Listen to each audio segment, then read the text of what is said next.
Ramakrishna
Amen.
कोटी कवित्व केले शतकोटी तारिले जीव कल्पकोटी देवजेवी सवे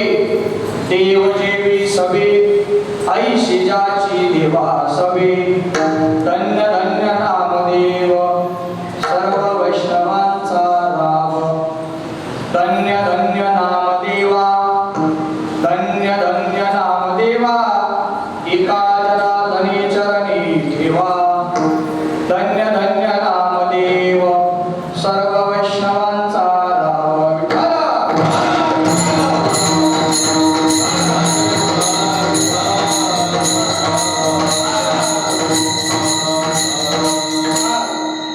धन्य धन्य नामदेव धन्य धन्य नामदेव सर्व वैष्णवांचा राम प्रस्तुत आणि नैमित्तिक स्वरूपाची असलेली कीर्तन सेवा आणि सेवेकरता निवडलेला अभंग हा 5 चरणाचा आहे आणि वारकरी संप्रदायाचे असणारे स्तंभ खांब शांती ब्रह्म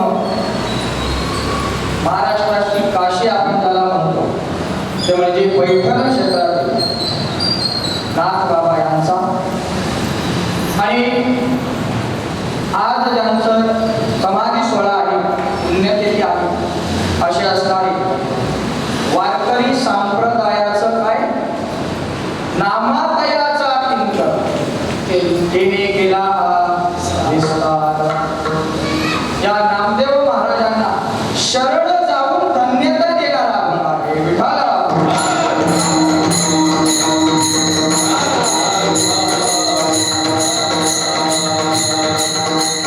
पांडुरंगा करू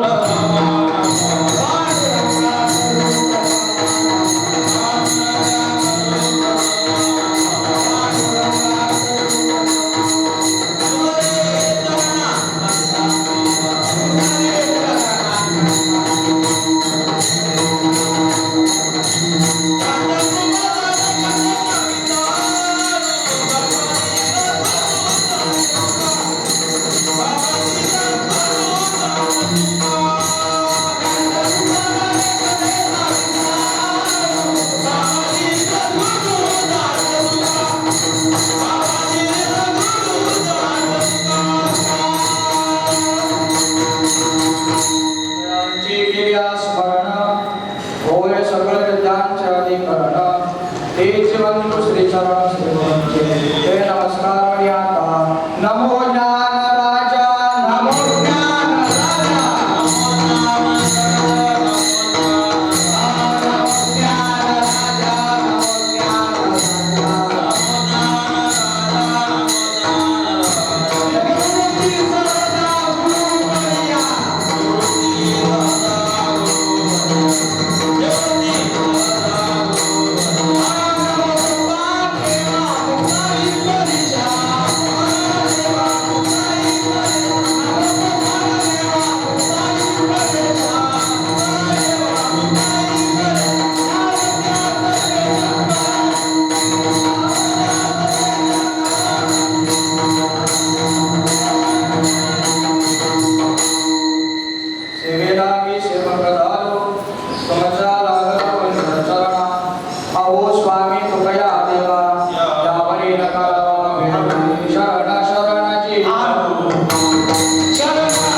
की 12:15 वाजले तरी चालते, पण ऑलरेडी माझा 12 वाजता जो ऑनलाईन लेक्चर असतो तो मी 12:20ला करून घेतलेला आहे. त्याच्यामुळे मी काही जास्त टायमिंग वाढवू शकत नाही. तर एका तासामध्ये आपल्याला आज संत शिरोमणी भगवान परमात्मा अखिल कोट ब्रह्मांड आहे पंढरीश परमात्मा त्यांचा लढीवाळ भक्त प्रेम स्वरूप संत शिरोमणी नामदेव महाराजांबद्दल आपल्याला बोलायचं आहे. सज्जनो, तसं बोलायला गेलं तर आपली तेवढी पात्रता नाही, कारण संतांचं वर्णन संतांनीच करावं, भक्ताचं वर्णन भक्तांनीच करावं. भक्ताचा महिमा भक्ती जाणती आणि गातागती दुर्गम, दुसऱ्यांना ते शक्य नाही. आणि आजच्या अभंगामध्ये जर विचार केला, महाराज ज्यांनी शरण जाऊन धन्यता दिली आहे ते शांती ब्रह्मनाथ बाबा सुद्धा मोठे, आणि ज्यांना धन्यता दिलेली आहे ते संत शिरोमणी नामदेव महाराज सुद्धा मोठे. विठाला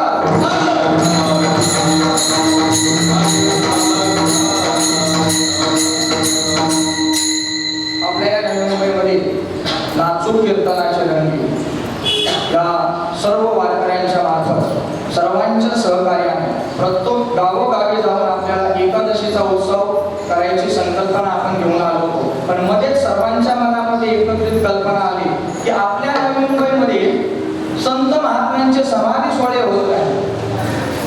आणि आवर्जून एक नाव घ्यावंसं वाटतं की गेल्या वर्षी लॉकडाऊनमध्ये आपण सर्वात पहिल्या नवी मुंबईमध्ये समाधी सोहळा केला असेल तो सद्गुरू श्री निवृत्तीनाथ महाराजांचा आपल्या वनपुड्याच्या गावामध्ये. त्यावेळेस ज्ञानराज माऊली आणि आमचे ज्ञानदादा हे दोघं अगदी कोपरखंडावरून पताका घेऊन त्या ठिकाणी आले होते. मग एक प्रकारे तिथंच तो पाया घातला गेला की संत महात्म्यांचे समाधी सोहळे आपण केले पाहिजे. आणि का करू नये, जर स्वतः भगवंत परमात्मा संतांचे समाधी सोहळे करतात तर आपण का करू नये. आपल्या दासाचा संभ्रम सोहळा करणे गोपाळा ब्रीद वेचे. देवाचं हे ब्रीद आहे, व्रत आहे की संतांचं भक्तांचं समाधी सोहळे करावे. मग आपण का करू. याच न्यायाने या ठिकाणी आज कोपरखंडे ग्रामस्थ मंडळ तसेच श्री विठ्ठल रखुमाई वारकरी मंडळ या सर्वांच्या मदतीने सहकार्याने या ठिकाणी हा उत्सव संपन्न होत आहे. माझं पामराकडे आलेली सेवा सज्जनो काही पाठ केली संतांची उत्तरे विश्वासाद्वारे करून या संत महात्म्यांची जी काही प्रमाणात पाठ केली असेल तेच तुमच्या समोर मांडण्याचा प्रयत्न करणार आहे. कारण दुसरं काही सांगावं इतकी आमची पात्रता नाही. आणि संतांनी एवढं सांगितलेलं आहे तर आम्ही नवीन काय सांगावं.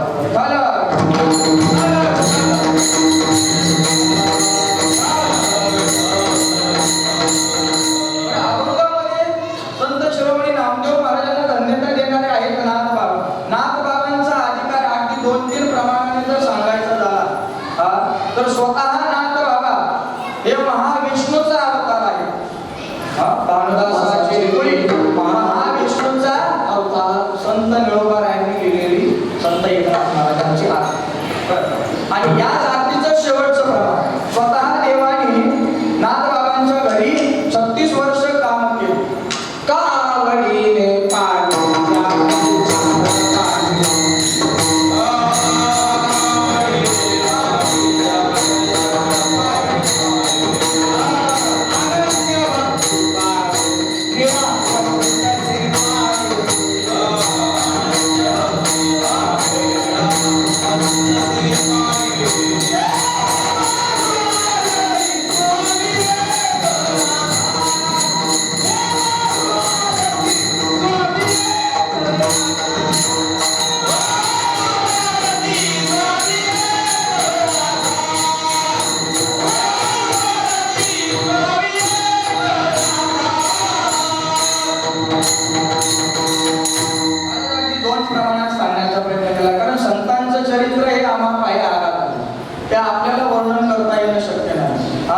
त्याच्यामुळे एकच करणं आहे की संतांच्या चरणावर नमस्कार ठेवा.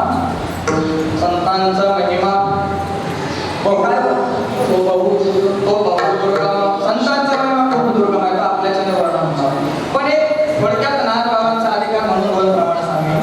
आणि मग आता संत नामदेव महाराजांचा जर अधिकार विचार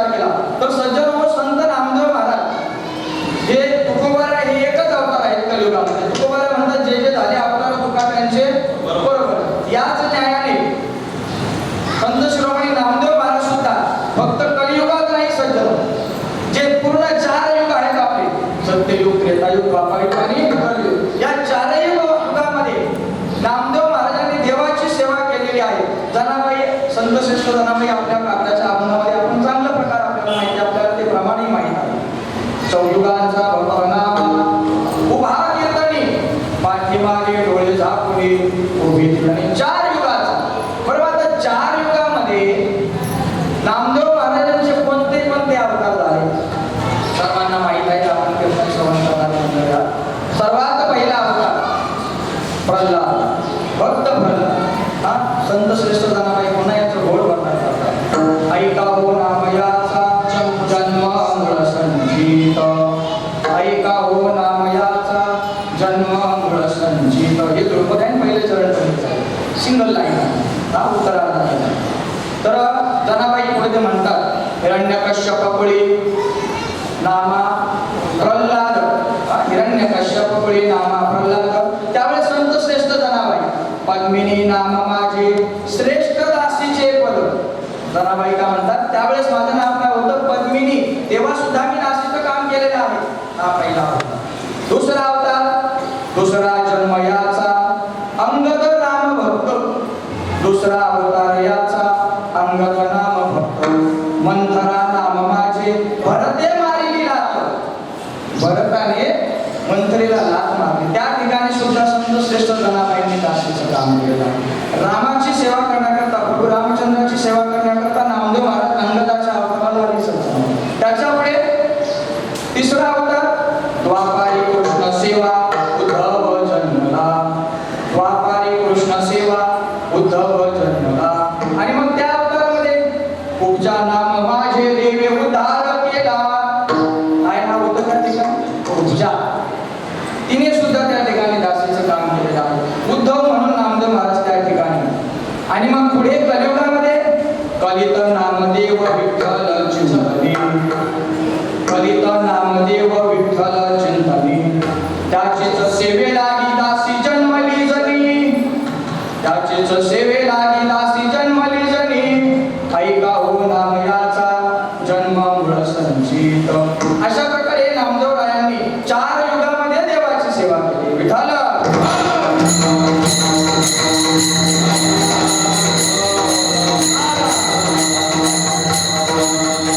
आणि मग या ठिकाणी कृष्ण अवतारामध्ये उद्धव अवतार उपजा दासी. आणि मग ते अवतार कार्य संपुष्टात आल्यानंतर द्वारकेहुनी विठू पंढरीसी आला. हा द्वारकेहुनी भगवंत कुठे आले पंढरीला आले. आणि काय केलं नामयाचा पूर्वज दामा शेट्टी वहिला. नामदेव रायाचे पूर्वज म्हणजे कोण वडील दामा शेट्टी त्यांची गाठ भेट झाली. आणि गाठ भेट झाल्यानंतर आता पदरात पुत्र नाही करायचं काय. मग त्या ठिकाणी आता स्वतः भगवंत परमात्मा स्वयंभू पंढरपुरात आहे. आपण संसारिक व्यावहारिक जसं देवदेवतांना नमस बोलतो त्याप्रमाणे गोनाई मातेने सुद्धा त्या ठिकाणी काय केलेलं आहे पांडुरंग परमात्म्याला नवस केलेला.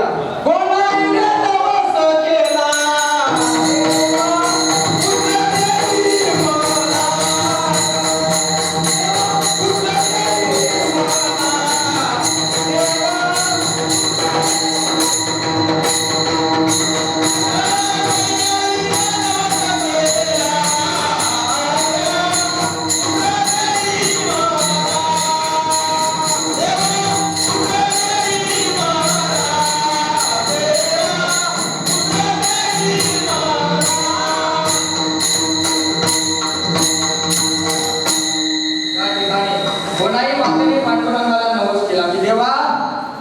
पाहिजे. आणि मग अशा प्रकारे छान अभंग आहे संत लावू लागला आंबेचा नाही का लावू लागला आंबेचा विठाबाई चांगला अभंग बोला. त्या ठिकाणी गोनाईने नवस केला देवा पुत्र देई मला. आणि मग आता स्वतः भगवंत याच निमित्ताने द्वारकेहून पंढरपूरला आले होते. निमित्त साध्य झालं. गोनाई मातेने नमस केला ताबडतोब आशीर्वाद दिला. आणि मग त्या ठिकाणी संत श्रेष्ठ संत शिरोमणी नामदेव महाराजांचा अवतार झाला. कधी झाला कधी झाला ते तर माहिती पाहिजे. तर सज्जनो आषाढी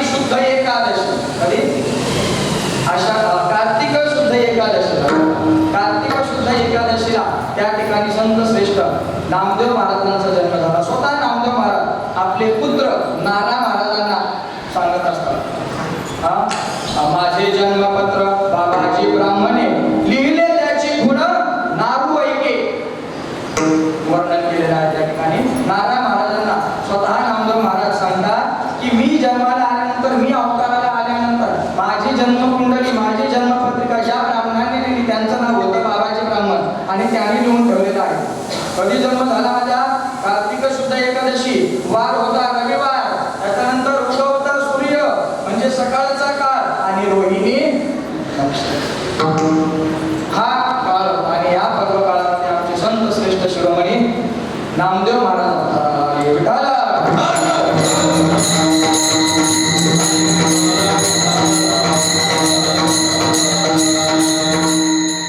अवताराला आल्यानंतर हळूहळू संत श्रेष्ठ नामदेव महाराजांचा जन्म किंवा जे काही कार्य आहे ते हळूहळू राहणं सुरू झाला. परत प्रसंग असा घडला की नामदेवराय 5 वर्षाचे झाले. तर मी फास्ट बोलतो म्हणजे गाडी पळतोय आपण पटापट बोलतोय गाडी. नामदेवराय 5 वर्षाचे झाले आणि त्या ठिकाणी नामदेवरायांचे जे वडील आहेत दामा शेट्टी यांना काही कारणास्तव कामानिमित्त थोडं बाहेर जावं लागतं. आणि नियम असा की जेवण तयार झाल्यानंतर पहिले देवाला नैवेद्य आणि नंतर आपण स्वतः ग्रहण करायचा हा नियम होता. मग आता स्वतः दामा शेट्टी घरी नाही, आपले पती घरी नाही, म्हणून काय करायचं? म्हणून गोडाई मातेने नामदेवरायांना सांगितलं की आज देवाला जाऊन नैवेद्य दाखवायचा. आता 5 वर्षाचे लहान नामदेवरायांचे होते आणि मग त्या ठिकाणी नैवेद्य हातात घेऊन रावळामध्ये गेले. रावळामध्ये गेल्यानंतर आता लहान मुलाला काय कळत आहे रे बाबा की मूर्ती जेवणार आहे का फक्त पाणी सोडून आपण जेवायचं? ते आपल्यासारख्याला कळतं. पण हा जर तिथं शुद्ध भाव प्रेम असेल तर मूर्ती सुद्धा जेवते. या न्यायाने नामदेवरायांनी त्या ठिकाणी हट्ट धरला. नामदेवराय म्हणतात की देवा आज बाबा थोडे कामानिमित्त बाहेर गेलेले आहेत, त्यामुळे काय करा तुम्ही माझ्या हातचं जेवण थोडंसं ग्रहण करून घ्या. नामदेवरायांना वाटलं की 1-2-5 मिनिटांमध्ये जेवण ग्रहण करून होईल आणि मग मी ताट घेऊन घरी जाईल. नामदेवराय तिथंच बसले. परत 4-5 मिनिटं झाली तरी जेवणाचा एक घास काही जात नाही. पुन्हा नामदेवराय उठले, पुन्हा विनंती करायला लागले, आग्रह करायला लागले, तरी देवराय जेवत नाही. मला तर लहान बाळ हट्ट आग्रह केला. आपल्या भाषेमध्ये देवाला डायरेक्ट धमकीच दिली. देवा जेवता का फोडू डोकं? जेवता का फोडू डोकं? तरी देव हा नाही का काय नाही. नामदेवराय डोकं आपडणार. तेवढ्यात देव प्रकट झाले आणि देव प्रकट झाल्यानंतर त्या ठिकाणी नामदेवरायांच्या हाताने स्वतः देवाने काय केलेलं आहे? जेवण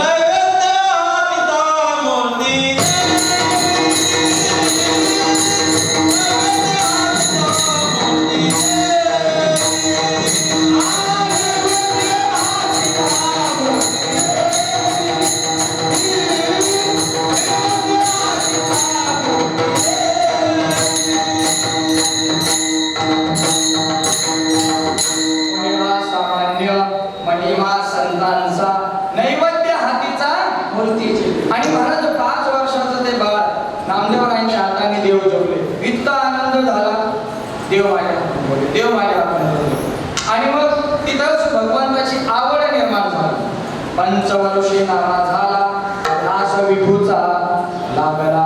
त्या ठिकाणी विठोबरायाचा पांडुरंगरायाचा ध्यास आवड निर्माण झाली नामदेवरायांना. आणि मग काय रोज रावळात जाऊन बसायचं, देवाचं नामस्मरण करायचं, देवाचं चिंतन करायचं. आणि यमपणाचा नामदेवराय आपला.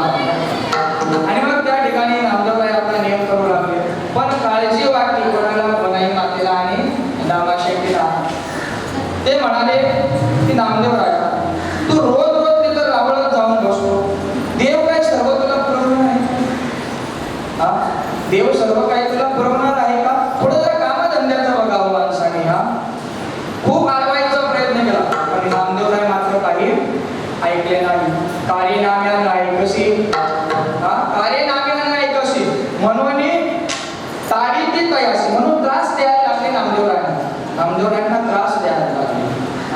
नामदेवरायांना त्रास देता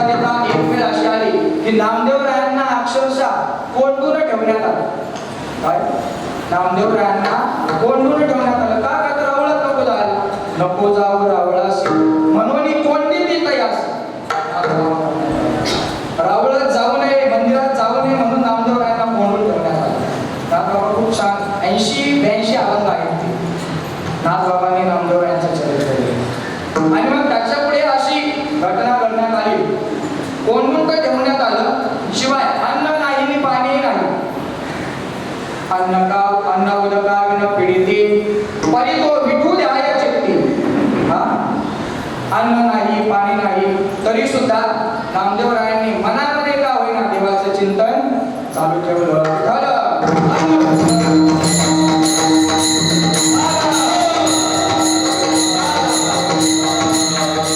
अक्षरशः गोनाई माता आणि दामाशेट्टी काकुळतीला आले. ओवाळता काकुळती येते, नाम्या नको करू फजिती. नामदेवरायांना म्हणतात की नामदेव आम्ही तुला काकुळतीला येतो, विनंती करतो, आमची फजिती करू नको. बाकीची पोरं बघ जरा चांगली खेळतात, वागतात, कामाकडे लक्ष आहे, घराकडे लक्ष आहे, घरात काही कमी जास्त आहे त्याच्याकडे लक्ष आहे. तुझं आता उलटं सुटलं चाललं, कुठलं सुटलं चाललं, काय आहे तू पांडुरंग बघणार.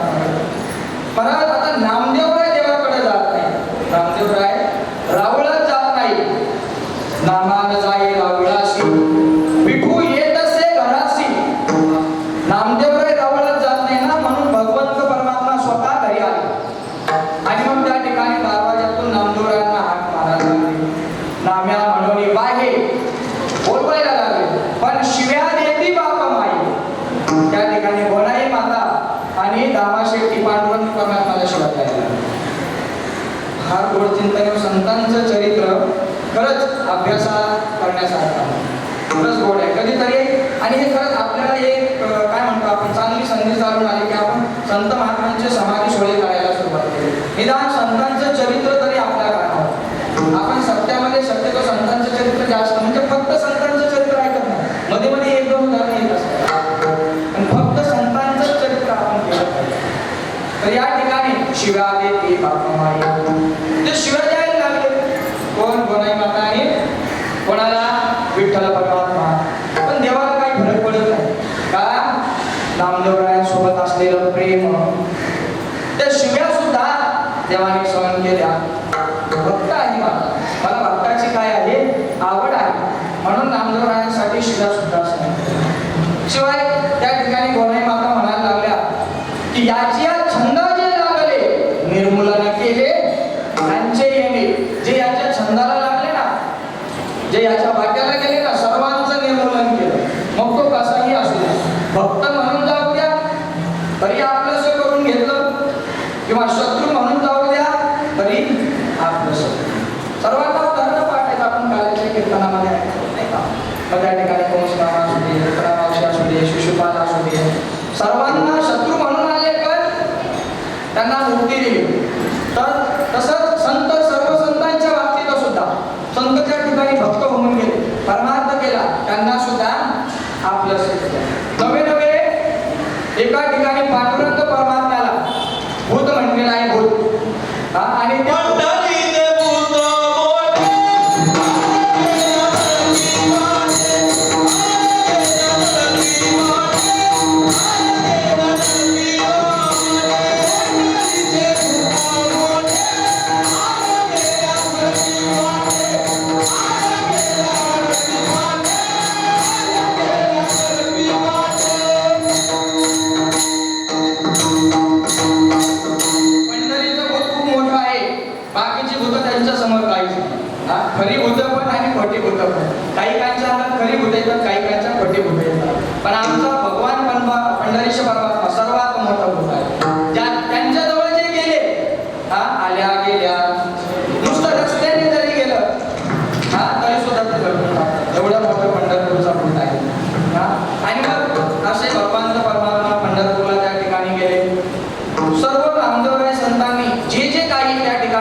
की आमचा कापडाचा जो धंदा आहे, जो व्यापार आहे, जो व्यवसाय आहे, तो तुम्ही पुढे चालवा, जेणेकरून तुम्ही संसाराला लागा.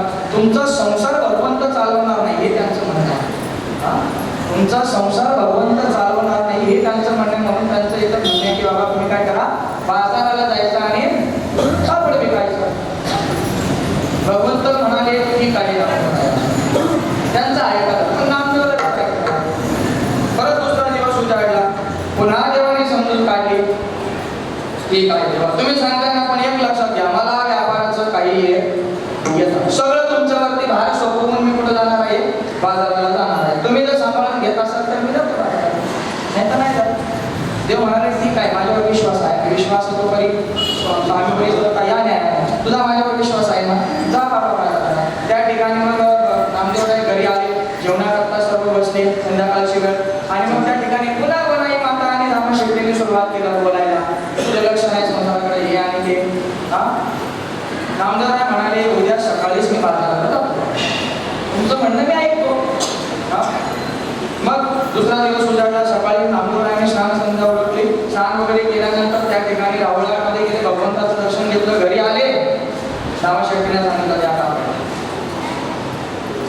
कापड घेतल्यानंतर कुठे गेले, बाजारात गेले. बाजारात गेल्यानंतर आता आजूबाजूला दुकान आहेत, कधी काळी आपणही कुठला तरी छोटासा व्यवसाय केला असतो. आपण कोणासोबत व्यापार करतो, कोणासोबत, माणसांसोबत किंवा व्यापारासोबत, बरोबर. व्यापारासोबत आपण व्यापार करतो, पण नामदेवरायाने आधी सांगितलेलं बाबा मला व्यापार कोणासोबत करायचा काही माहिती नाही. कोणासोबत व्यापार करावा, व्यापार तो केला पाषाणाशी, दगडासोबत व्यापार केला. ते कापड दगडाला विकलं, दगडाला विकल्यानंतर बरं जामीन कोण, का तर लगेच मोबदला भेटत नव्हता. त्याने सांगितलं 8 दिवसानंतर या आणि तुमचा मोबदला म्हणजे तुमचा ऐवज घेऊन जा. अरे पण मी तुला ओळखत नाही, तुम्ही मला ओळखत नाही. कोणीतरी जामीन म्हणून ठेवला गणोबा, म्हणजे दुसरंच दगड, एका दगडाचं नाव खंडोबा आणि दुसरं नाव गणोबा. अशा त्या दगडांसोबत काय केला, व्यापार केला. आणि व्यापार करून आले घरी. घरी आल्यानंतर विचारण्यात आलं की बाबा झाला का व्यापार. नामदेवराय म्हणाले हो झाला. कोणाला विकला, खंडोबाला. बरं मग ऐवज 8 दिवसानंतर ऐवज देतो म्हणून कबुली दिलेली आहे आणि जामीन म्हणून गणोबाला ठेवले. विठाला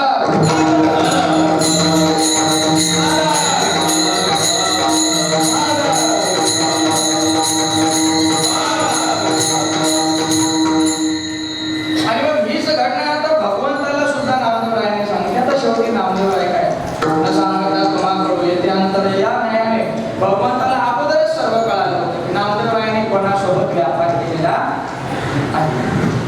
तरी सुद्धा नामदेवराय लढीवाळ भक्त नामदेवरायाने देवाला सांगितलं देवा असं असं झाले, दोंडोबा आणि गणोबा नावाचे 2 व्यापारी भेटले, त्यांना मी काय केलं, आमचा कापड किंवा आमचा माल त्या ठिकाणी विकलेला आणि 8 दिवसांनी ऐवज देतो म्हणून सांगितलेला. देवाने सांगितलं की अजून वडिलांना माहिती नाही नक्की धोंडोबा आणि गणोबा दगड आहेत का माणसं आहेत. देवाने सांगितलं बाबा तुझ्यासारखा धनी तूच. आता जर तू घरी जाऊन वडिलांना सांगितलं नक्की कोणासोबत व्यापार केला तर ते तुझ्यावरती काय करते, रागवतील. नामदेवराय म्हणाले मी आधी सांगितलं होतं मला व्यापाराचं काही येत नाही. म्हणलं ठीक आहे काही हरकत नाही. बघता 8 दिवस उलटले.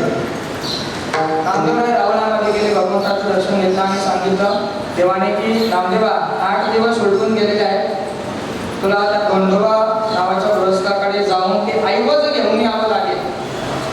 नामदेवराय म्हणाले हो ठीक आहे जातो देवा. वडिलांनी पण तेच सांगितलं की बाबा 8 दिवस उरलेले आहेत, झालेले आहेत आपले, जाऊन ऐवज घेऊन ये. नामदेवराय त्या ठिकाणी ऐवज घेण्याकरता म्हणजे आपला मोबदला घेण्याकरता गेलेले आहेत. आणि मग त्या ठिकाणी झालं असं सज्जन हो, आता धोंडोबा जो आहे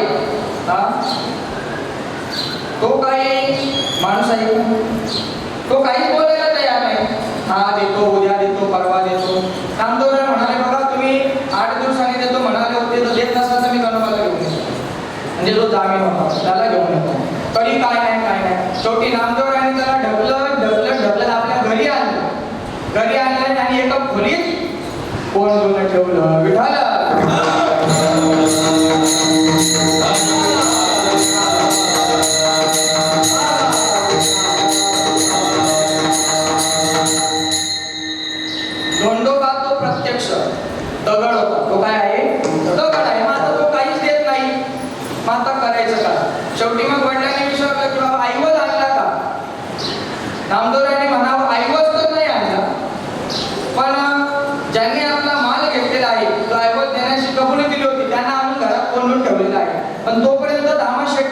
सगळी खबर कळाली होती, हा धोंडोबा माणूस नाही, तो कोण आहे? दगड आहे. दामा शेट्टी त्या ठिकाणी नामदेवरायांनी हात धरल्याने घेऊन आले आणि दरवाजा खोलला. महाराज दरवाजा खोलल्यानंतर चमत्कार असा झाला, तो जो दगड होता त्या दगडाचं झालं सोनं.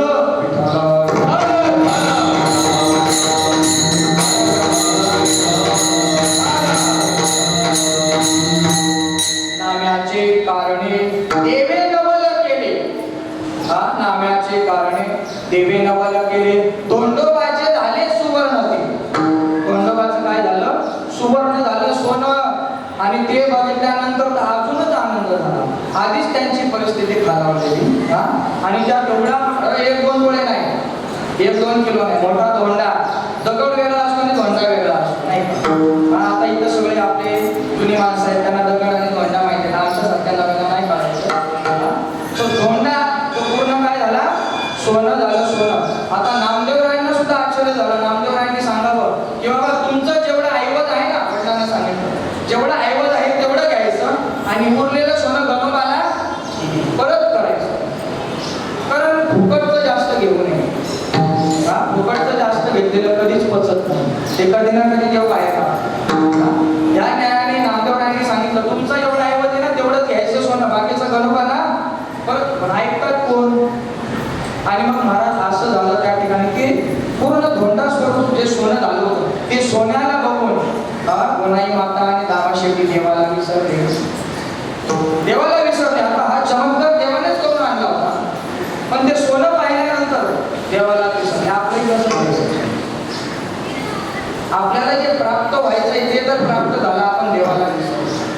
आणि मग हे नामदेवरायांना सहन झालं नाही. नामदेवराय तसेच होते आणि पुन्हा राहुला गेले. राहुला केल्यानंतर भगवंताची पुन्हा त्या ठिकाणी पूजा अर्चा चिंतन. तर अशा प्रकारे या ठिकाणी हा एक नामदेवरायांच्या आयुष्यातला देवाने नामदेवरायांसाठी केलेला चमत्कार. विठाला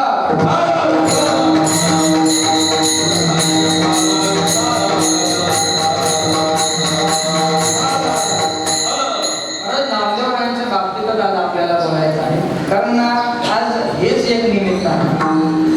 तर बघता बघता नामदेवराय असे आणखी मोठे व्हायला लागले. एक प्रसंग असा ओढवला की सोसाट्याचा वारा आणि जोरदार पाऊस सुरू झाला. विजा करायला लागला. महाराज जसं आपण बघत असतो न्यूजला वगैरे, वादळ आल्या त्या ठिकाणी घराचे छप्पर उडून गेलं, घरं तुटली. महाराज तसंच नामदेवरायांच्या बाबतीत सुद्धा घडलेलं आहे. वारा पाणी मुसळधारा, वारा पाणी मुसळधारा तेने मोडीले छपरा. काय झालं? मोडीले छपरा. आता छप्पर मोडल्यानंतर आपण मजूरकर बघायला जातो, डबल भाव देऊन सुद्धा मजूरकर येत नाही. नामदेवरायांच्या बाबतीत आता जसं नामदेवरायांचं घर मोडलं होतं तसं बाकीच्यांचे सुद्धा घर मोडलेच असतील ना वारा पावसाने. मग कोणी त्या ठिकाणी मजुरीला यायला झाला. असं स्वतः भगवंत त्या ठिकाणी आले. मग विठाई धावली, हाती चक्र धावत आले. त्या ठिकाणी स्वतः भगवंत परमात्मा नामदेवरायांचं घर बांधण्याकरता आले आहे. पण इतका आवडता भक्त, गडिबाळ भक्त नामदेवराय कोणाचा? देवाचा. कारण देव त्याच करण्याकरता द्वारकेहून पंढरपूरला आले. असे असणारे हे गडिबाळ भक्त, प्रेम स्वरूप नामदेवराय. परत बघता बघता दिवस लोटत गेले, दिवस चालत गेले. त्याच्यानंतर हळूहळू नामदेवरायांचं लग्नाचं वय झालं. पण आता लग्न करण्याकरता मुलगी देत असताना मुलीचा वडील पहिले विचार करतो, बाबा मुलगा कुठं काम धंद्याला आहे का, काय कमवतो. आजही ती परिस्थिती नाही. तीच काळजी दामा शेट्टीला पडली. ते आमचा नामदेवराय उठ सुट राहू मंदिरात जाऊन देवासमोर बसणार, देव अर्चना, देव ध्यानात होणार, त्यांना मुलगी पण देणार. महाराज ज्यांची काळजी देवाला पडते त्यांची काळजी आपण करू. मी तर भले दामा शेट्टीला विचार पडला, काळजी पडली की बाबा आता नामदेवरायांचं लग्न कसं होईल, हीच काळजी तिकडं देवाला. मग देवाने काय करावं? दामा शेट्टीचा कारकून स्वये झाला नारायण. नारायण स्वतः दामा शेट्टीचा कारकून झाला, नंतर सेवक झाला. आणि त्या ठिकाणी कुठे गेले? राजाई मातेच्या घरी. राजाई मातेच्या घरी गेले आणि त्या ठिकाणी राजाई मातेचा हात नामदेवरायांसाठी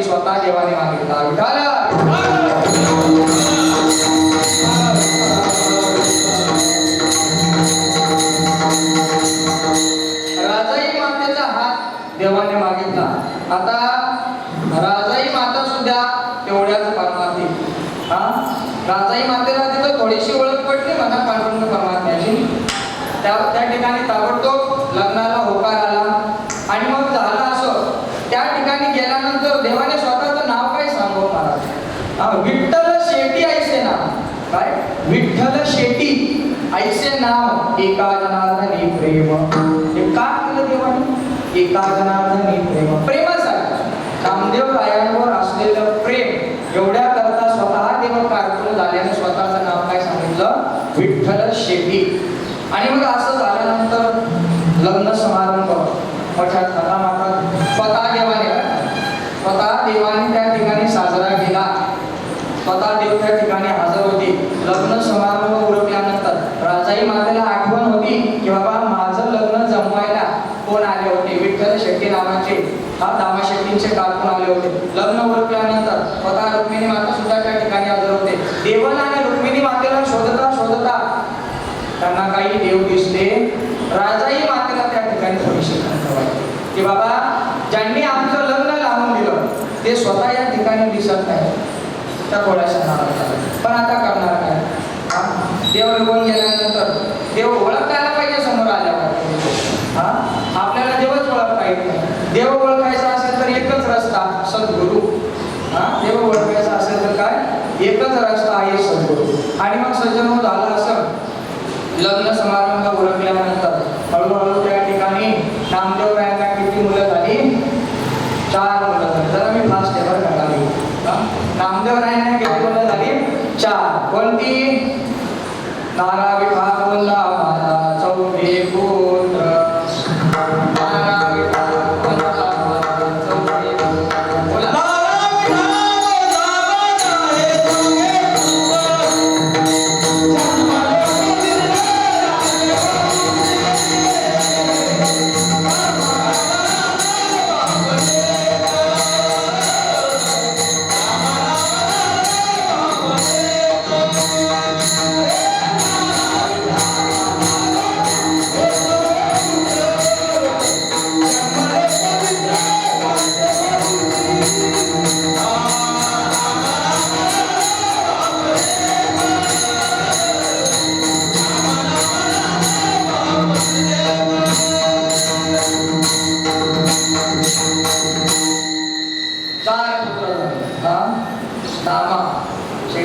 आजोबा नामदेवराय वडील आणि 4 पुत्र कोणते?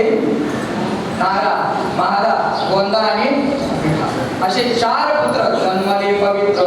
त्यांचे वंशी नामदेवरायांच्या वंशामध्ये 4 पुत्र त्या ठिकाणी जन्माला आलेले आहेत. आणि मग महाराज त्या ठिकाणी पुन्हा त्यांचा संसार सुरू आहे.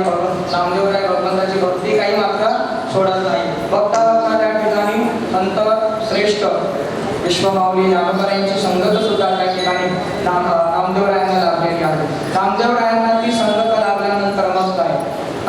नामयाचे बेटी ज्ञानदेवा लोटांगण घातले नामदेवी. जर आपण मालिका वाचत असणार तर त्या ठिकाणी तीर्थावळी प्रकरण आहे, खूप गोड आहे.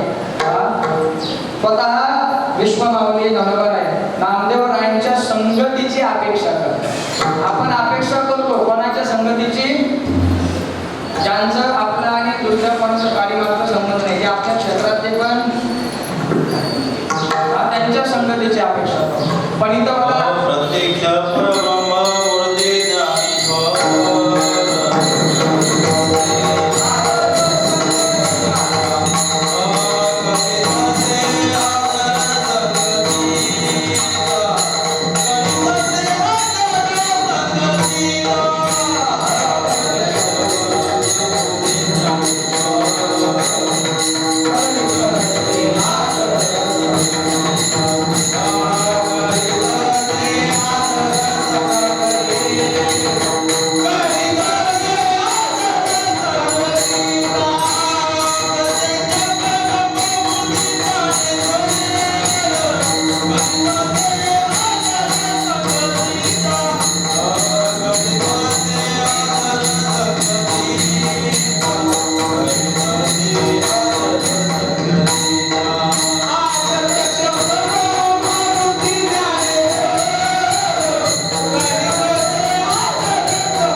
श्री ज्ञानेश्वर करी कसे आदर समजत महाराज ज्ञानोपरायांचा विचार केला तर प्रत्यक्ष ज्ञान ते चालते ज्ञानाचे बिंब तयांच्या अवयव सुखाचे कोंब येर माणूसपणे भांग लौकिक भाव आणि नामदेवराय म्हणजे स्वतः प्रेम स्वरूप भक्ती ज्यावेळेस भक्ती आणि ज्ञान एकत्र येताना सज्जन त्याचा आविष्कार काहीतरी वेगळा असतो.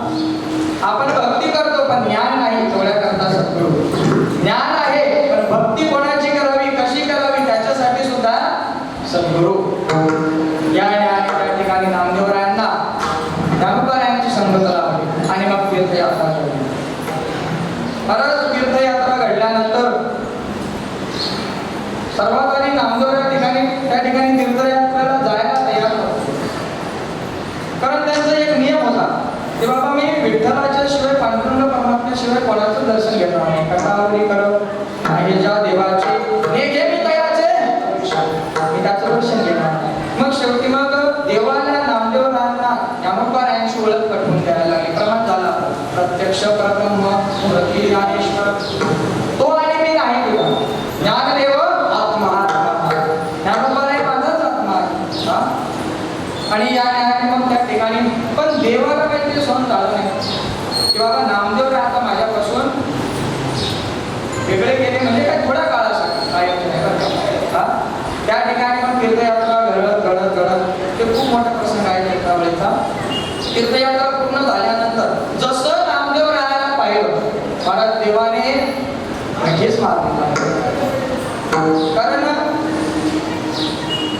देव म्हणतात की नामदेवा तुला बघितल्याशिवाय मला समाधान वाटत नाही आणि हे मी तुझीच शपथ घेऊन सांगतो नाम्या तुझी आण वाहत नामदेवराया मी तुमची शपथ घेऊन सांगतो की तुला बघितल्याशिवाय मला समाधान प्राप्त होत नाही. आणि मग जसे नामदेवराय त्या ठिकाणी तीर्थावरून आल्यानंतर आता आपलं कसं तीर्थयात्रा झाल्यानंतर आपण उद्यापन करतो नाही का तसंच उद्यापन त्या ठिकाणी मांडण्यात आलं नामदेवरायांच्या तीर्थयात्रेकरता.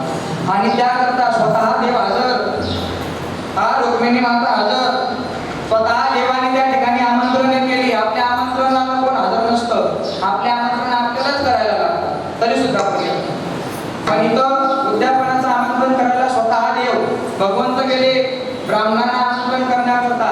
स्वतः ब्राह्मण आता जेवणाची पंगत आता ज्या ठिकाणी देव आहे त्या ठिकाणी रिद्धी सिद्धी हजर राहणार नाही का. रिद्धी सिद्धीला त्या ठिकाणी सांगण्यात आलं की बाबा नामदेवरायांच्या तीर्थयात्रेचं उद्यापन आहे तुम्ही जातीने हजर पाहिजे सर्व जेवणाची सोय झाडवर जे काही ते तुमचं काम. आणि मग महाराज त्या ठिकाणी असं घडलं आपण ज्ञानोबरायांच्या समाधी सोहळ्याला ऐकत असतो की ज्ञानोबरायांचे चरण स्वतः देवाने धुतले नाही का. तसंच नामदेवरायांचे सुद्धा चरण देवाने प्रक्षाळवणे चरण पुसिले पितांबरे देवाने काय केलं नामदेवरायांचे चरण धुतले आणि स्वतःच्या पितांबराने नामदेवरायांचे चरण पुसले.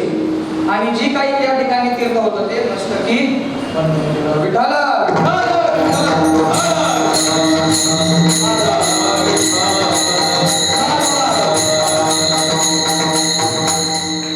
इतकी आवड नामदेवरायांची देवाला. मला एक प्रसंग असा आला त्या ठिकाणी की नामयाची कांता धुणे धुया जाय. धुणे म्हणजे पूर्वी आता नळ आहे पूर्वीच्या काळी नदी तलाव त्या ठिकाणी धुणं धुवायला जावं लागायचं. मग रजाई माता नामयाची कांता धुणे धुया जाय परिसा भागवताची आली कन्या तेथे. तिथं कोण आली परिसा भागवत त्यांची कन्या त्या ठिकाणी आणि मग त्यांचं बोलणं चालणं सुरू झालं. बोलता बोलता त्या ठिकाणी राजाई मातेने परिसा भागवताच्या कन्याला सांगितलं की बाबा आमची परिस्थिती आणखीनच खालावत चाललेली आहे. आणि मग त्या परिसा भागवताच्या कन्याला ते काही आवडलं नाही की आपल्या घरी आलेली आपल्या मातेला सांगते की आपल्याला परीस मिळाला आपल्याकडे काय आहे परीस आहे. परीसाचा गुणधर्म लोखंडाचं सोन्याचं लोखंड नाही करत. संतांचं तसं नाही गाढवाचे घोडे आम्ही करू दृष्टी आम्ही गाढवाचं घोडे आणि घोड्याचं गाढव परत संत हात नाही करू शकतात. असं तिकडे आपल्याला आहे आपल्याला काय चाललंय परीस लोखंडाचं सोनं करतो. तर आपण एक थोड्या दिवसासाठी हा परीस नामदेवरायांच्या घरी त्यांच्या मातेला द्यायचा राजाई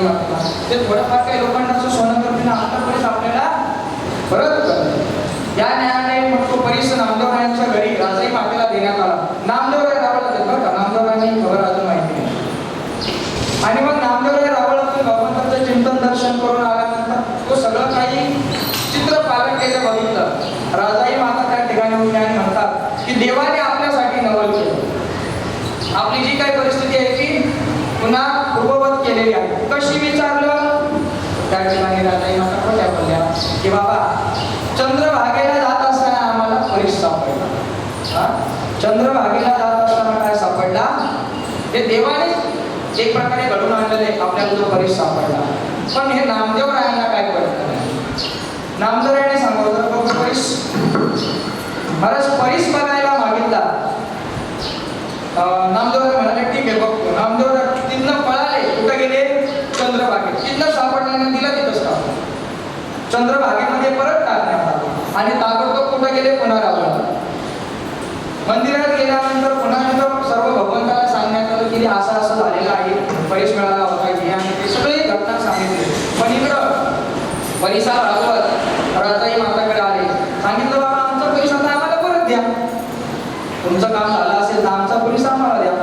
तर त्यांनी सांगितलं की नामदेव रायांनी परीस घेतलेला आहे पण त्यांच्याकडनं मागण्या तुम्हाला देते. नामदेव रायांना शोधत शोधत राजाई माता कुठं आल्या रावळा मंदिरात आल्या आणि मंदिरात आल्या आणि तिथं नामदेव राय आणि देव यांची चर्चा चालू होती.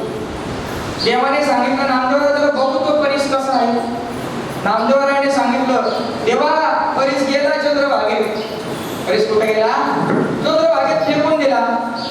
आणि हे ऐकलं कोणी राजाई मातेने. राजाई माता मागं उभ्या होत्या आणि मग राजाई माता म्हणायला लागले अहो परीस भागवत ते परीस मागण्याकरता आलेले आहेत. आता द्यायचा कुठून. ती वस्तू त्यांची होती. मी तुमच्याशी खोटं बोलले. नामदेव राय म्हणाले एवढंच आहे ना आता तर कबूल आलीच ना की बाबा ते त्यांचा परीस आहे काही आहे. नामदेव राय कुठे गेले चंद्रभागेच्या तीरावर. चंद्रभागेच्या तीरावर गेल्यानंतर चंद्रभागेत गेले स्नान केलं आणि असं उंजळभर दगड उचलून आणले. एक नाही उंजळभर दगड उचलून आणले. परीसा भाग घ्या तुमचा कुठला परीस. टाकला होता एक परीस आणले उंजळ. स्नान करुणी नामा बाहेर आला. स्नान करुणी नामा बाहेर आला. परीसाचा मेळा घेऊन हाती. परीसाचा मेळा हातात घेऊन आले नामदेव राय महाराज. ही नामदेव रायांची काय आहे उच्चता आहे. विठाला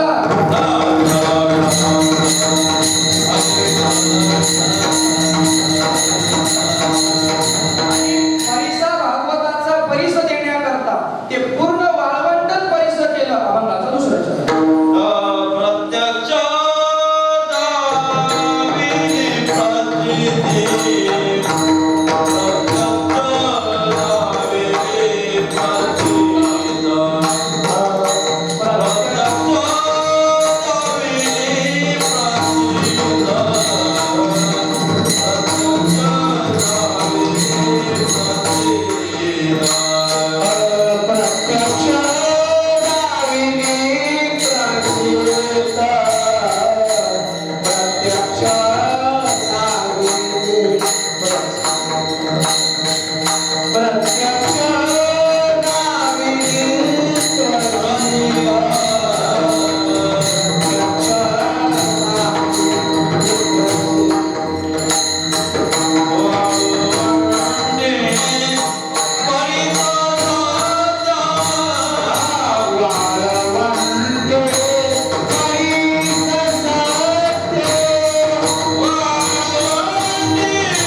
परीस केलं ते सुद्धा नामदेवरायांच्या आरतीमध्ये प्रत्यक्ष प्रचित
नामदेवरायांनी देवाची 4 युगामध्ये केलेली सेवा आणि तेवढ्याकरता भगवंत परमात्मा त्यांचा दास झाला.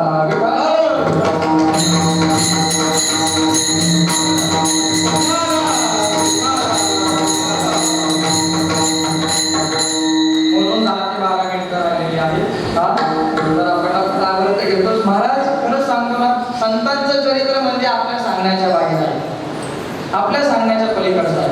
असो पटापट घ्यायचं आहे आपल्याला. तसंच एकदा त्या ठिकाणी नामदेवराय वाळवंटामध्ये असत होते.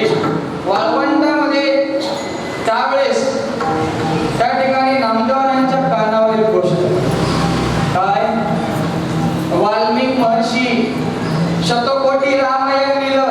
काय, शतकोटी रामायण. त्यांची ख्याती सर्वत्र पसरली.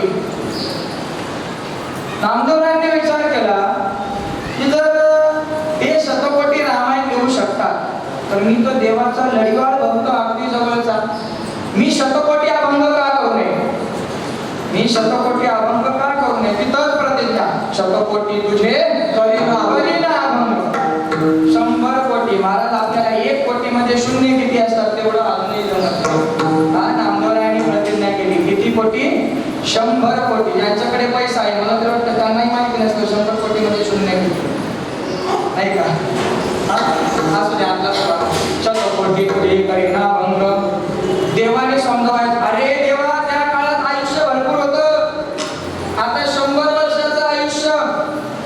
त्यातल्या त्यात बाबाजी ब्राह्मणाने तुझी पत्रिका लिहिली, त्याच्यामध्ये तुझं आयुष्य मर्यादा सुद्धा सांगितली. 80 वर्ष, 80 वर्ष आयुष्य. प्रमाण पत्रिका, प्रमाण आहे, पुरावा आहे. तुमचं आयुष्य किती? 80 वर्ष. नाम संकीर्तन नामया वृद्धी असं प्रमाण. 80 वर्षाचं तुमचं आयुष्य सांगायचं तरी 100 असलं. 100 कोटी अभंग. देवा मला माहिती नाही, प्रतिज्ञा केली, काम करायचं काम ते पूर्ण करायचं काम तुमचं. आता संतांनी भक्तांनी प्रतिज्ञा केल्यावर जबाबदारी देवावरच ना. आणि सर्वांना माहित आहे, सर्वांना ज्ञान आहे. नामदेवाचे घरी 14 जणे स्मरती हरी. त्या ठिकाणी सर्वांनी अभंग लिहायला सुरुवात. सर्वांनी अभंग लिहिता लिहिता 96 कोटी अभंग झाले महाराज. किती राहिले? 4 कोटी. आणि त्या 4 कोटी करता जगद्गुरु तुका अवतार नाम याचा संप्रदाय सकळांचा. 4 कोटी अभंगा करता जगद्गुरु तुकोबारायांचा अवतार झाला. आणि त्या ठिकाणी सुद्धा स्वतः देव आणि नामदेवराय तुकोबारायांच्या स्वप्नात आले आणि आज्ञा दिली की पुढचं कवित्व तुम्हाला करायचं आहे. आणि त्या आज्ञे खातीर तुकोबारायांनी कवित्व करायला सुरुवात केली. विठ्ठल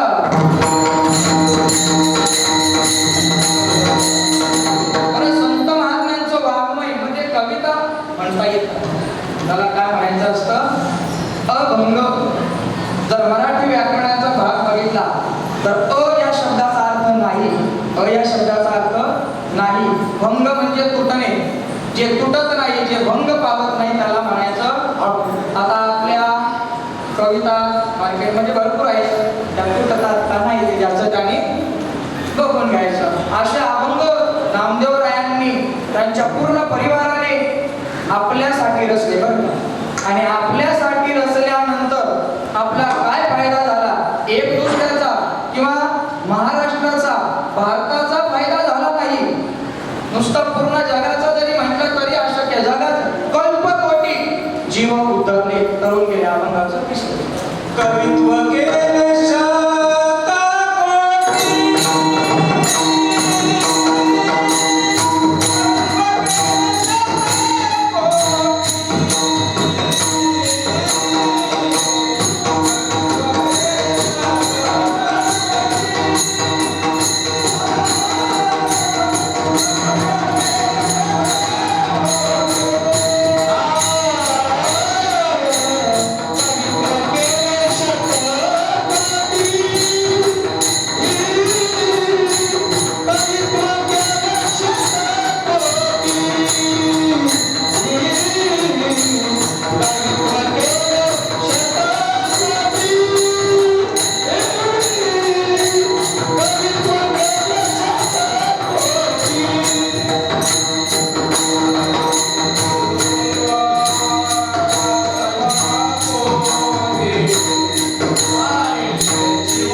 तारिले जीव कल्प कोटी. महाराज कोटीचं गणित आपल्याला माहित आहे. एकावर 7 शून्य दिले की झालं कोटी. किती? एकावर 7 शून्य. पण पुढे कल्प शब्द लागला. नुसतं कोटी नाही, पुढे शब्द लागला कल्प. महाराज आता कल्प म्हणजे काय पटकन सांगून जातो. आपण शोधून पहा, सांगायला थोडा वेळ. आपले 4 युग आहेत. किती? 4 युगांची जेवढी संख्या आहे ना, वर्ष संख्या, त्या सगळ्यांना एकत्र केलं का एक युग. किती? 43 लक्ष 28,000 गुणिले 14 गुणिले 71. एवढं केलं की एक कल्प. किती? एक कल्प. कल्प आणि परत कोटी. एवढ्या जीवांचा उद्धार नामदेवरायांच्या कवित्वाने केला, अभंगाने केला. हे नामदेव आहे. सर्व संतांचे अभंग तेच कार्य करतात. पण आज आपल्याला नामदेव आहे. कवित्व केले शतकोटी, आलेले जीवन कल्पकोटी. महाराज एक प्रसंग, महाराज आपण जबरदस्तीने जर कोणाला दिवाळीला बोलवलं ना, ओळख लागत तरी कोण येत नसतं. पण या ठिकाणी नामदेवराय देवाच्या इतके जवळ आहेत पाहून नामदेवरायांनी आईला विनंती केली की जरा देवाला घेऊन येतो घरी. दिवाळी सण आला. काय आला? दिवाळीचा सण. सण दिवाळीचा आला, नामा रावळासी गेला. नामदेवराय रावळात गेले. देवाला सांगितलं दिवाळीचा सण आलेला आहे, आईने गोडधोड केलेला आहे, चला आंघोळीला. देवाने विचार केला, सकाळ झाली, काकडीला सगळे वारकरी येतील, करायचं काय? झाली काय ऍडजस्टमेंट केली. त्या ठिकाणी नामदेवराय वरती भरती उभे राहिले आणि देव घरी आले. त्या ठिकाणी वनाई मातेने स्वतः देवाला उठणं लावलं. महाराज आपल्या स्वतःच्या हाताने उठणं लावलं आणि स्वतः दामा शेट्टीने देवाची आंघोळी घातलेली आहे. विठाल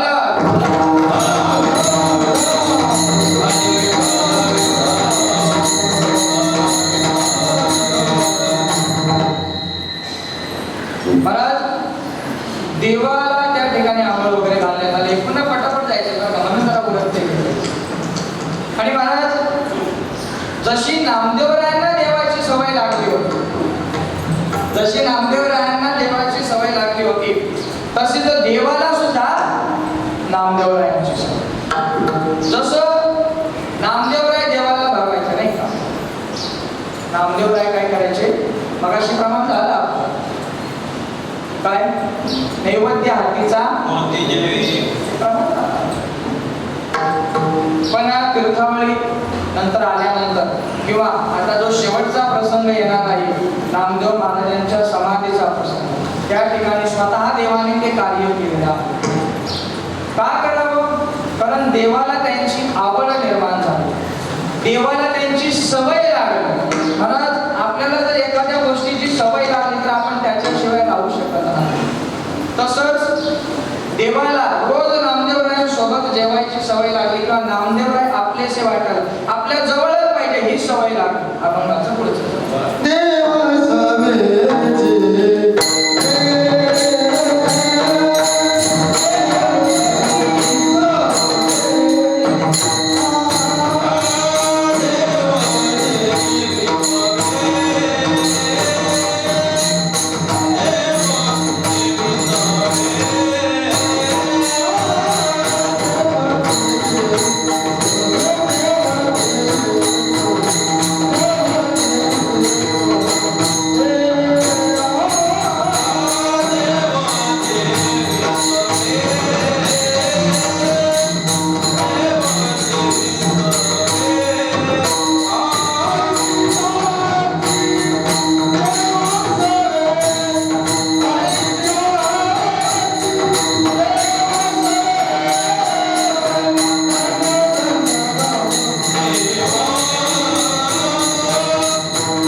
देवाला सवय लागली हो नामदेवरायांची.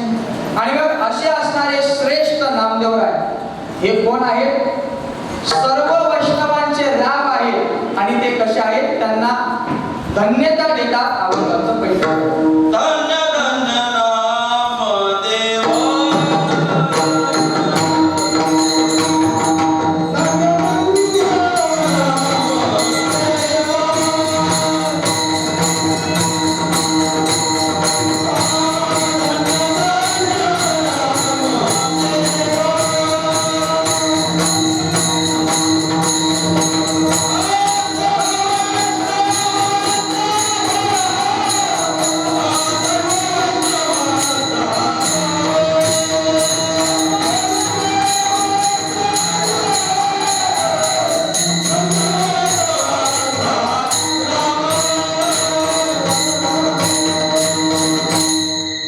नामदेवराय कोण आहेत? सर्व वैष्णवांचा राव आहे आणि म्हणून नामदेवराय काय आहे? धन्य आहेत. आपली 3 चरण झाली, त्या चरणाला अनुसरूनच धन्य धन्य नामदेव सर्व वैष्णवांचा राव म्हणत जाता जाता एक पटकन सांगून जातो की नामदेवरायांनी आपल्या वारकरी संप्रदायाची पताका जी फक्त महाराष्ट्रात फिरवली नाही, तर मी तर म्हणेन पार पंजाब घुमानपर्यंत झळकवली.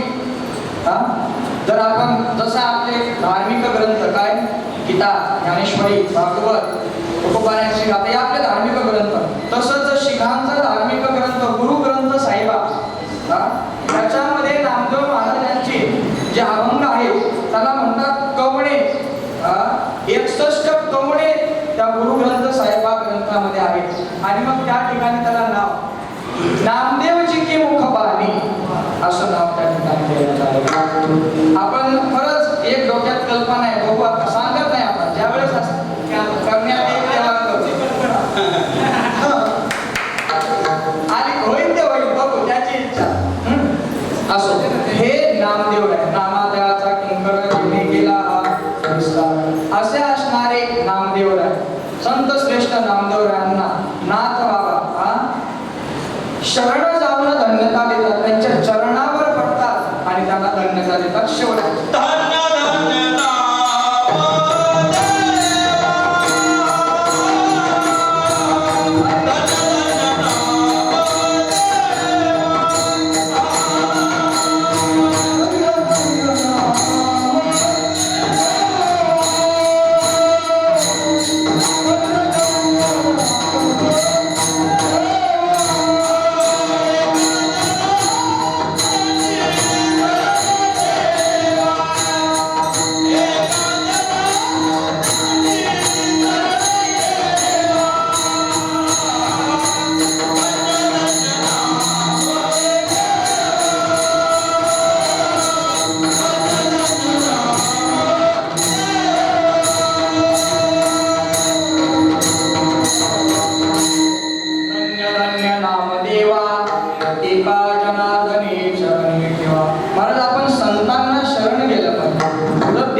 नामदेवरायांना देवाची प्राप्ती 4 युगापासून आहेच हो. तसंच कलियुगामध्ये सुद्धा आहे. आपल्याजवळ वस्तू असणे आणि तिचा अनुभव येणे गोष्ट वेगळी. नामदेवरायांजवळ देव होते पण त्यांना त्याचा अनुभव किंवा त्याचं ज्ञान नव्हतं. म्हणून संत श्रेष्ठ गुरुबा काकांनी त्यांना कच्च ठरवलं आणि मग गुरु करण्याकरता ज्ञानोबारायांच्या मार्फत वाया विश्वमाऊली नामोबाराय कोणाकडे गेले? विसोबा त्यांच्याकडे गेले. ही संतांची कृपा नाही का? आणि मग त्या ठिकाणी नामदेवरायांना सुद्धा गुरु करावा लागला. जरी देव जवळ होते आपणही परमार्थ करतो, भक्ती करतो, कीर्तन करतो, मग आपल्याला सुद्धा गुरु करणे गरजेचं आहे. पण सद्गुरूंची व्याख्या एका ओवीमध्ये नाथ बाबा सांगतात, मंत्र तंत्र जाणता ते बरोबरी गुरु आहेत का येते शिष्यात ते मिळवी सद्वस्तु ते त्यासी श्रीकृष्ण सद्गुरु माने विठाला.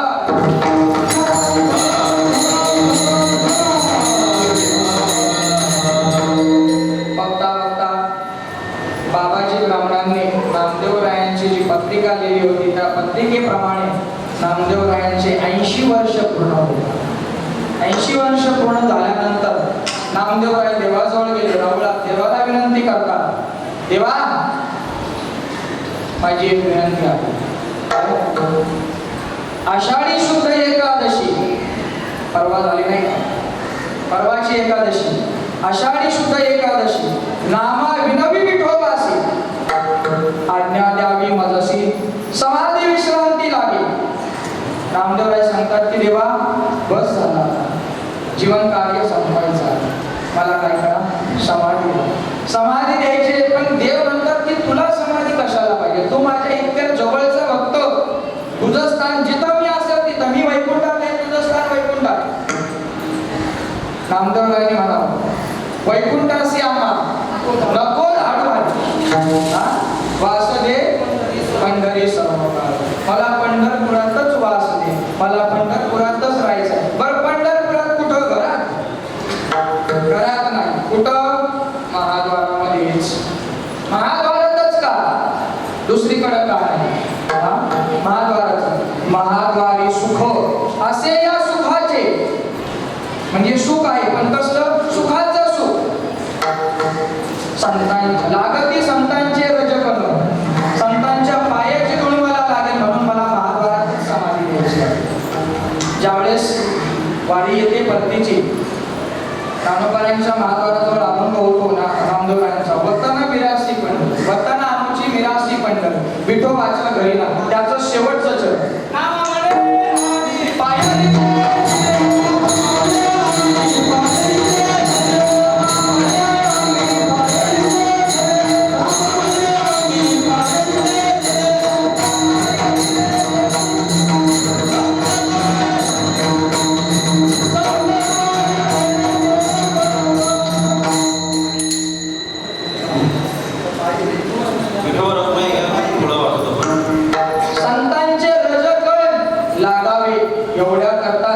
नामदेवरायांनी सांगावं की बाबा मला समाधी द्या. कुठं? महाद्वारामध्ये. पण आपण पंढरपूरला गेल्यानंतर थेट कुठं जातो? पांडुरंगाच्या दर्शनाला. पांडुरंग परमात्म्याने म्हणावं पहिलं दर्शन घ्यायचंय आमच्या चोखोबारायांचं दर्शन घ्या. चोखोबारायांचं दर्शन घेऊन तुमचं चित्त चोख करा, शुद्ध करा. त्याच्यानंतर थोडंसं पुढे येऊन नामदेवरायांचं दर्शन घ्या, म्हणजे तुमच्या चित्तामध्ये प्रेम भरा आणि मग माझ्याकडे या. प्रेम नसेल तर माझ्याकडे येऊच नका. अशा असणारी श्रेष्ठ सर्व वैष्णवांचे कोण? संत शिरोमणी नामदेवराय. त्यांची सेवा करण्याचा योग सर्व वारकऱ्यांतर्फे माझ्या वाट्याला आला. त्यांचा मी अत्यंत ऋणी आहे, आभारी आहे. एकदा मोठ्या प्रेमाने देवाचं पूजन करायचं आणि आपली विठोबा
आणि अभंगावर थोडक्यात बोलण्याचा प्रयत्न केलेला आहे. वारंवार सांगावंसं वाटतं की संतांचं चरित्र आपण सांगू शकत नाही. हा? आणि असू द्या सर्व वारकऱ्यांच्या आग्रहाखातीर या ठिकाणी संत शिरोमणी श्रीमंत संत प्रेम स्वरूप भगवान परमात्मा अखिलकोट ब्रह्मांडाचे लढीवार भक्त नामदेवराय यांची सेवा करण्याचा मला योग आला. सर्वांचे आभार मानतो. जाता जाता एक विनंती सांगतो, एक विनंती आहे तुम्हाला. आपल्या या हनुमान मंदिरामध्ये अखिलकोट ब्रह्मांड नायक भगवान पंढरेश परमात्मा यांची स्थापना होण्याकरता मंदिर उभं राहत आहे. कॉलम काम झालेलं आहे, स्तंभ झालेले आहे. जर कोणत्याही नात्याला दान द्यायचं असेल, महाराज दान द्यावं पण कुठे द्यावं हे माहिती पाहिजे. नाही तर जर चुकीच्या ठिकाणी दान दिलं तर ज्याला दान दिले तो त्याचा काय वापर करतो हे आपल्याला माहिती नाही. त्याने जर चांगला वापर केला तर आपल्याला पुण्य, त्याने जर वाईट वापर केला तर आपल्याला सुद्धा पाप लागतो हे लक्षात असतं. ज्याला कोणाला दान देण्याची इच्छा असेल स्वखुशीने इकडे तिकडे दवंडी न पिटवता दान द्यावं, नाही का? नाही तर आजकाल बघतो देतात तेवढंच आणि खोटे एवढे. तर असं काही करू नका. दान देऊ शकता तुम्ही, चांगल्या सहकार्याला दान द्या. नाही देऊ शकत काही हरकत नाही. निदान जे देत आहेत त्यांना तरी आठवणा निर्माण होईल. का म्हणे सत्य कर्मा भावे संत गातल्या भय. जर मनुष्य जन्माला येऊन जर नरकातच जायचं असेल तर देवाला सुद्धा वाईट वाटतं. तेव्हा मनुष्याला मी जन्माला घातलं कारण काहीतरी चांगलं व्हावं. तो जर वाईट काम करून नरकातच जात असेल तर याला पुढचा जन्म मनुष्याचा देऊन फायदा नाही. असो, जाता जाता आपली सेवा सर्व वारकऱ्यांच्या चरणी अर्पण करतो. संत शिरोमणी नामदेवराय चरणी अर्पण करतो. आणि सर्वांना परिचय असणारे आमचे गुरुवर्य ज्यांचा आज 13वा आहे, ज्यांच्याकडे आम्ही पखवाजाची कला शिकलो, गुरुवर्य राजाराम साहेब. आज तिकडं जाणं मला होतं पण म्हणलं हे सुद्धा देवाचंच कार्य आहे. ही सेवा त्यांना अर्पण करून आपल्या सेवेला इथेच करणार. ज्ञानेश्वर माऊली